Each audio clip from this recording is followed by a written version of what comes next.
You're listening to Up the Turnpike with hosts Mitch Anderson and Matt O'Leary.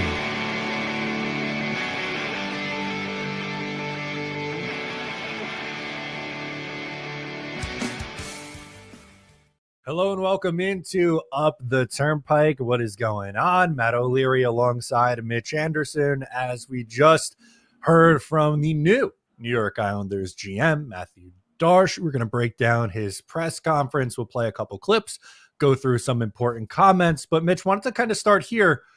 What was your initial reaction to the comments from Mathieu Darche? All the warm and fuzzies. I don't know if you felt the same way. Everything he was putting down, I was picking up. Maybe it's because we've wanted change for a while and we finally got it. But man, it's like even Andre saying like great presser. And there's some other stuff here that I'll get to in a bit, but everything he was put down, I was picking up no matter what. What about you? Yeah, I thought he came across, he's very well spoken. I thought he was thoughtful on his answers, and, excited to see, this new direction of the team. I thought he went through, a lot of things, and we'll get to those and, our initial reaction here, that could lead to, exciting times for the New York Islanders. Yeah. It really is. It feels exciting because it feels like change. And it also feels like the change that we wanted. Some of the things he said in his presser, again, we're going to get to those, really kind of hit some of those key button issues that we've been saying for a while, not just you and I, but all of us within in the fan base. And so it feels good to have been effectively heard, if for lack of a better term. But it just a lot of good feelings going on right now, which is great. Absolutely. And I think we'll start here with just go chronological in a sense, but not surprised to find out one of the first questions that was asked is, what are we doing with Patrick Roy? And we got that figured out, as Patrick Roy will be returning as the head coach of the New York Islanders. Were you surprised to hear that in any way, Mitch? I wasn't surprised that Patty would stay. I was surprised that it was the first question out of the gate. So slow clap there to Andrew Gross for getting that question in ASA freaking P.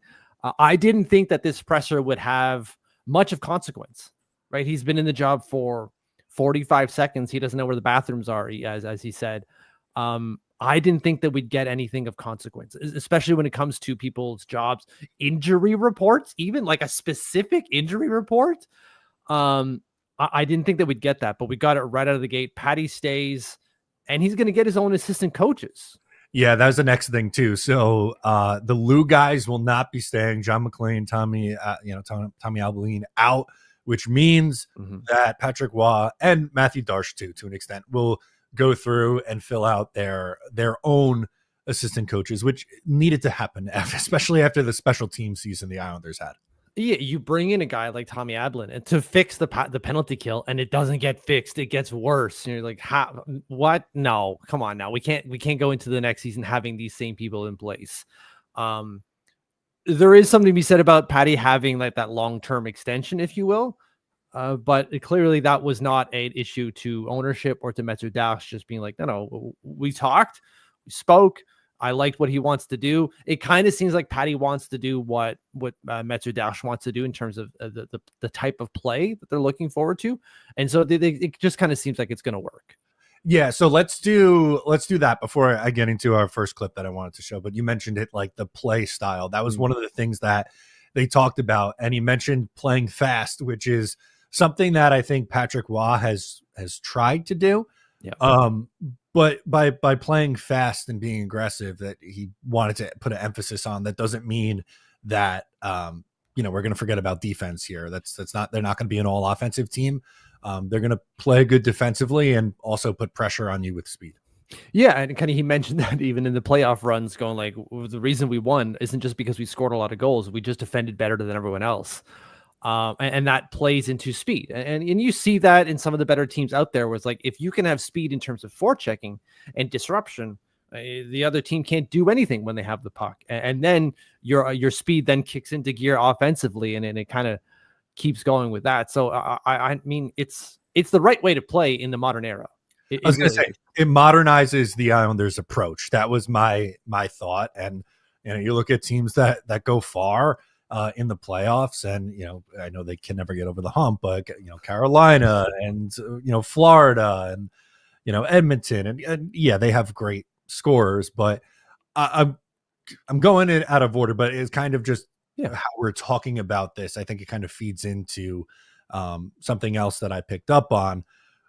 To me, when I thought defense and speed, I'm not going to lie to you, my first thought was Matthew Schaefer next. Am I reading too much into that, or is that a fair? Apparently Hosier says the same thing here. Yeah, probably, and he even spoke to that, right? He was asked about the first overall pick. Are you gonna trade it? Basically, I think was the direct question. And unlike someone like Lou Lamoriello who said like, well, we're gonna listen to all offers and that would be it. He said that part because that is absolutely correct. And he's like, yeah, someone would have to really knock my socks off to trade that pick. And then said, but I fully well expected. He said it twice. I fully well expect that we're going to be using that pick. We're going to be making that draft pick. It would be shocking to me if the Islanders didn't take someone first overall, if they traded that pick. I just, yes, it's happened before. It's really rare though that we see trades up to the number one pick or out of the number one pick. When it's all said and done, I think they'll hone in on who it is that they want to draft over the next month or a little less than a month, and they'll be picking someone first overall. Yeah, I it would be, and he said it in his presser as well, going like, it's rare that you have a GM step into a job and have the first overall pick ready and willing to go. Not willing, but ready at his disposal to make. You just don't get that when you get one of these, as he mentioned, 32 jobs. It just doesn't happen. And like Andre said, the last time it was done, it was like in 2003. So we're no longer even talking about the cap era. It's not even a modern thing. So it just doesn't really happen anymore. And so it would surprise me that if he were to do that. While we're on the topic of surprise, I think that's a good transition into the first video that I wanted to play here from Mathieu Darche's comments. He said the Islanders probably should have been a playoff team a year ago. So I wanted to pull up this clip. We'll let it play, hear from Mathieu Darche, and then talk about his comments on the other side here. How close do you feel this roster is to being a perennial playoff team and being what you just described? Well, I think this team last year, because of various factors, I think this team could have been a playoff team. Probably should have been a playoff team. Do we have work to do to improve it? Of course we do. This summer, that's going to be my focus. I mean, obviously the focus right now is on the draft coming up, but we want to improve the team. Does it happen overnight? No. But even when you're number one in the NHL, you're trying to improve your team. Every single day, you're making decisions to increase the odds of your team winning the Stanley Cup, and that's what I'm going to do every day. So as far as timeline, in hockey, sometimes you have players that play a lot better than you expected. You have others or even prospects that, it takes maybe longer. So you have to be able to adjust. You have a plan. We have a plan to increase the team, to improve the team. But it's going to happen over time also. But I don't think this team is a team that can't make the playoffs. Okay. So the expectation, clearly to me, this thinks, or he believes that there's stuff to work with here. This isn't going to be a full teardown, which none of us really expected. No. Could you imagine he comes in like, we're getting rid of everything, baby. Fire sale. That's just not how it's going to work. And we missed out on Matthew Barzal for most of the year. Guys weren't playing well, and we still almost made the playoffs. Sure, you can talk about how crap the East was, and it was. But we're borderline there. And yes, improvements obviously need to be made, and you make those improvements, and we could very well sneak into the playoffs. Doesn't mean we're going to get into one of those top three positions in the Metro. But maybe with the right improvements, you could, maybe. But you're right. We could get there. We have quality pieces. It's just adding to those quality pieces. Yeah, and he talked a lot about this summer, and the focus is on the draft right now because that comes first before free agency. But they're going to be adding a number one pick into this roster. Kyle Ritchie is likely someone who is ready to take the next step up. And then it goes to, what are you doing with your RFAs, who's on the trade market? like there's, I think, creative ways for Mathieu Darche to improve this team in year one. And I'm not saying that, this team's going to be a, finished product in year one here, but I think they can take a very tangible step forward in year one. Yeah, they absolutely can take a step forward. And even if they don't, right? It's okay. We're going to bring in, as you mentioned, some quality pieces that are going to be here for a while. First overall pick, plus Richie. We saw here, what was it from Gary at the beginning, talking about Isaac Howard. Hobie Baker winner last year is available to be had. And then who knows about Cole Iserman? He says he's going to stay. He's probably going to stay another year, but that's fine. Things are looking well in terms of the potential we have to add to this roster with young talent. And so it's going to be exciting going forward. Absolutely. So let's pull up this next video that I have, which is just a big change that the Islanders will be making under Mathieu Darche. A little bit more communication with the fans. How about this? Because as a general manager, you can't be running the amateur department. You can't be running the pro department. You can't be running, you have to put the right people in place and let them do their job. And as far as the media and the fans, I want to communicate as much as possible. That's new. That is very much new.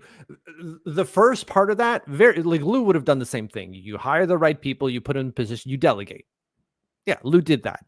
But the last part, in terms of talking to the media and to the fans, he very much did not, unless he was forced to.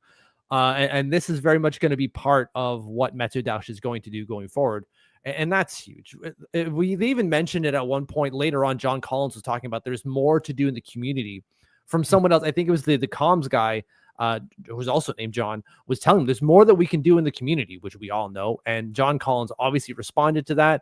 And that was a big part of this hiring, I would imagine. 100%. So interested to see what they will continue to do in the community. They do a lot in the community, but if there's more to do, I'm curious to see what that actually looks like.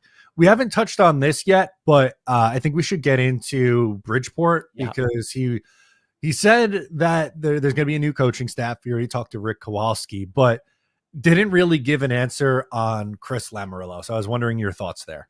Yeah, he didn't specifically say anything about Chris Lamoriello, but he said that a number of improvements, everything in the AHL will be enhanced, is the way he said it. Now, that doesn't, of course, mean that they're going to fire Chris Lamoriello, but I have a hard time imagining he stays around. I really do. It just, the job he did there was not great. He brought in some good players, of course, Hudson Fasching being one of them. He found marginal NHL talent, and he found decent enough talent at the AHL level. It wasn't enough, though, obviously. And he wasn't able to hire anyone to develop those guys. Although how much of that was because his dad was Lou Lamoriello, we don't know. True. But again, I'm going back to Gary here. Let's hope Stacey Roast is introduced as well at some point. Yep. I did a video on the channel about that yesterday. He is no longer with the Tampa Bay Lightning. To me, that would be a no-brainer, right? Yeah. He obviously worked with Darche in Tampa Bay. Tampa Bay's AHL team finished well above 500 every single year that he was there. They made the playoffs in 3 of the last 4 years. The 2 prior was the COVID years in 2020 and 21. So didn't make it, didn't have the playoffs then, and they didn't make it this year, but they've been solid. Yeah, and he kind of mentioned that a number of times in his presser, going even talking about the Worcester Railers and how we have a pipeline here, guys. We have an ECHL, we have an AHL team, and we have an NHL team, and the ones below it are supposed to serve the ones above. And you don't just, I don't give a crap about those teams, I'm just taking the players. I give very much a crap about those teams because I have to take those players. I have to have these guys ready to pluck and to put into the NHL level. He also mentioned there's 32 teams. God knows how many there's going to be in a couple of years from now, where we hear reports about Houston, about maybe Quebec City and other markets, Atlanta even. If we're up to 34 teams, the pool of talent shrinks.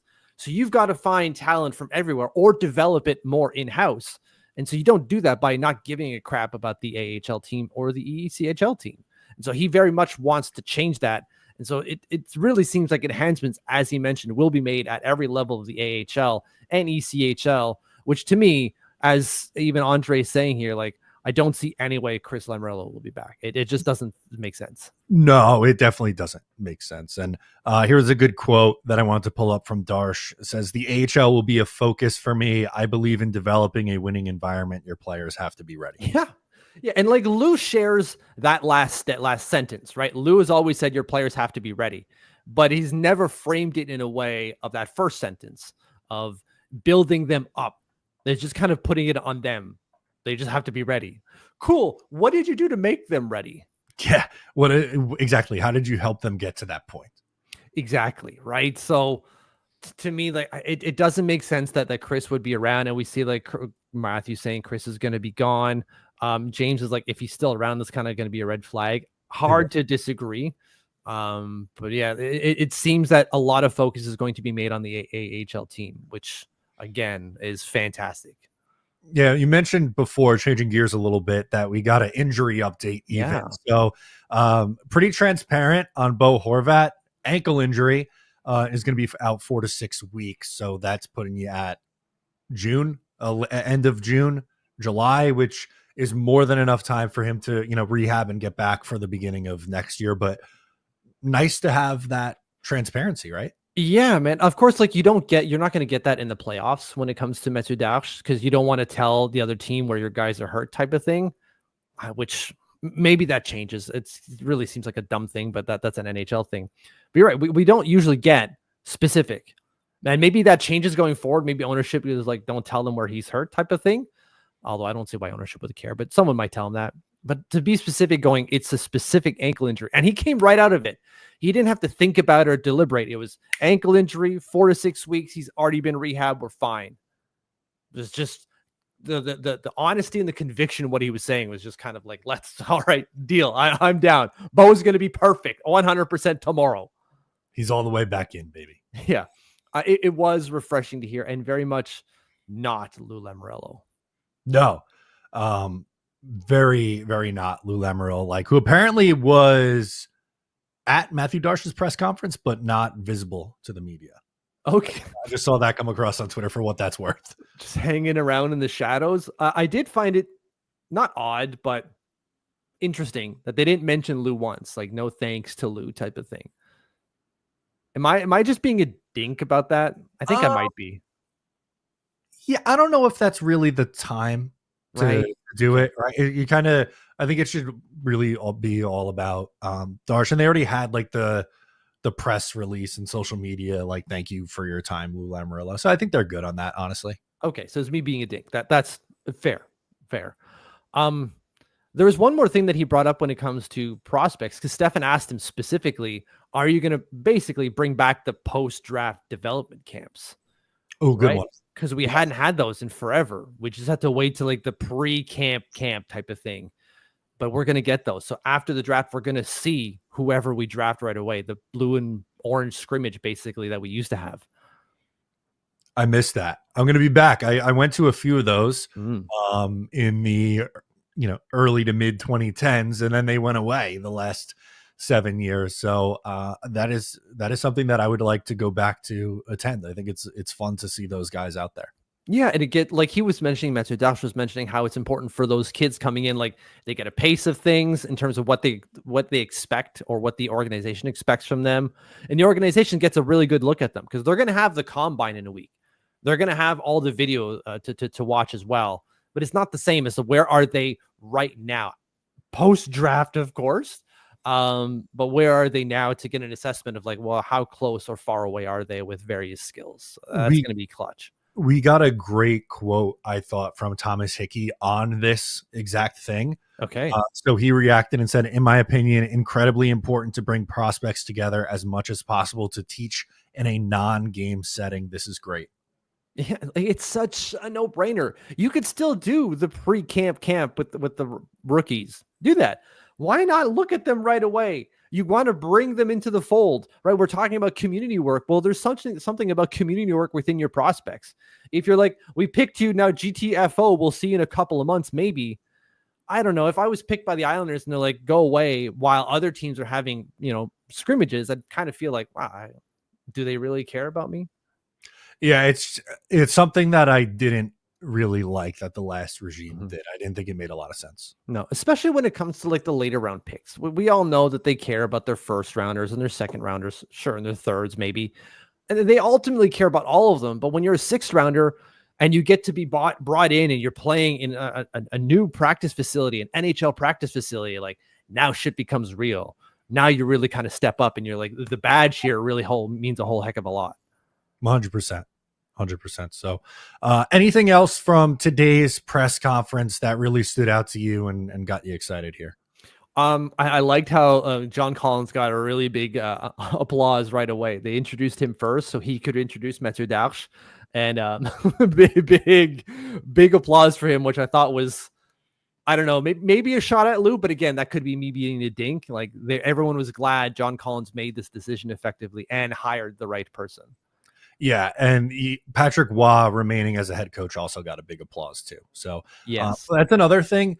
I said for months that I was really kind of indifferent if they brought him back or not.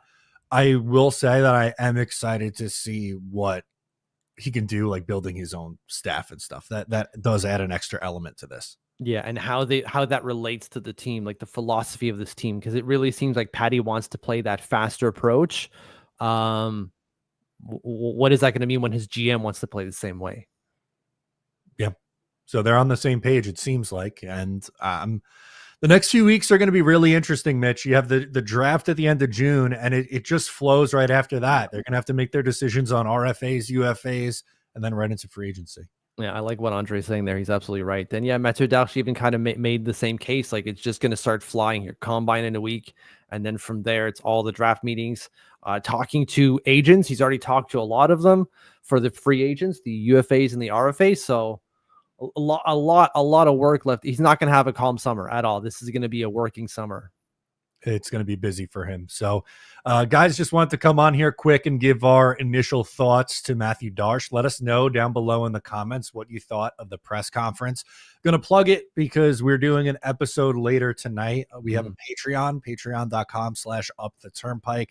You get 2 bonus podcast episodes a week, a Discord channel of diehard Islanders fans to talk with. It's a lot of fun. So if you're interested, link is down below in the description. Make sure to subscribe if you're new to the channel. Leave a like before you go, and we'll catch you next time.